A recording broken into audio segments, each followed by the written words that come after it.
I'm pleased to say I'm joined now by Bilal Hafeez. He's Global Head of Foreign Exchange Strategy at Deutsche Bank. Good to see you again, Bilal. Thanks so much for coming in. Pleasure. So we saw a couple of weeks ago G7 countries intervening to stabilize the market, to weaken the yen.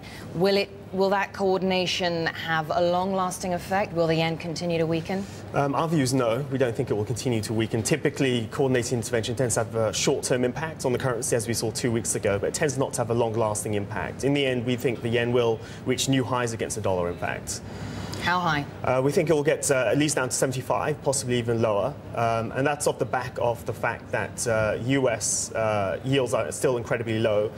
Meanwhile, Japanese rates, while they are low in real terms, they are positive because of deflation. And so that, in the end, will end up supporting the yen. Euro rising against the dollar on comments that Jean-Claude Trichet, well, comments from him that really reinforcing that rates will actually rise next month. I mean, much has been priced in for the ECB, so we have at least 3 hikes priced in for this year. So I think much of the good news on that side has been priced in by the euro. So I think going into next week's ECB hike, euro will probably trade well, but I think further rallies in the euro will be more limited going forward, though.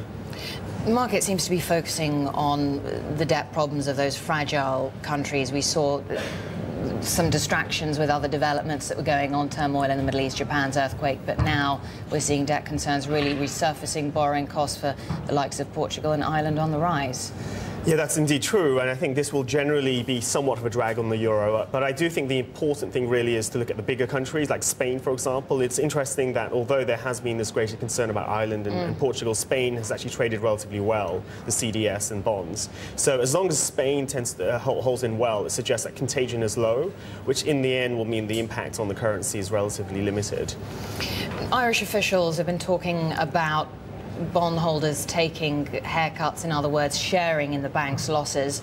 Does that mean further pressure for the euro during the course of the year?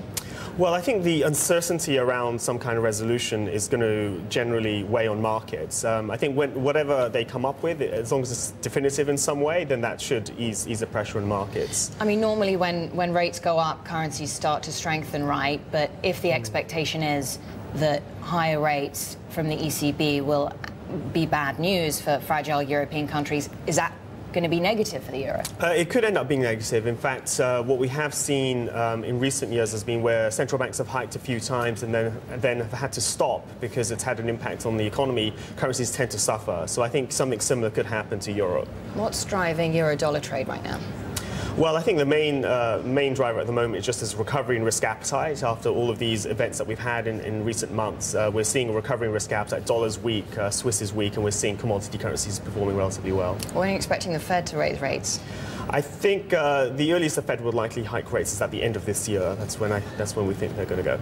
There seems to be tension within the Federal Reserve about how long a loose monetary policy should be kept in place. How long can that go on for? Well, in the end, it really comes down to how strong inflationary pressures are in the US. It seems like the Fed does have a strong bias to see the employment picture improves dramatically. And so for now, they're ignoring some of the sort of building inflationary pressures. And so as long as inflation doesn't go too high, then they can afford to keep rates low for long. But core inflation is quite low right now, right? Yeah, core inflation is low. However, in recent months, annualized core inflation is coming up to around 2% or so. So if that continues, then you'll see this build up in core inflationary pressures, which will put more focus on the Fed hiking. But in the end, for the Fed, what's really important is payrolls and the employment picture. Bilal Hafeez, Deutsche Bank, great to talk to you. Thanks so much for coming in.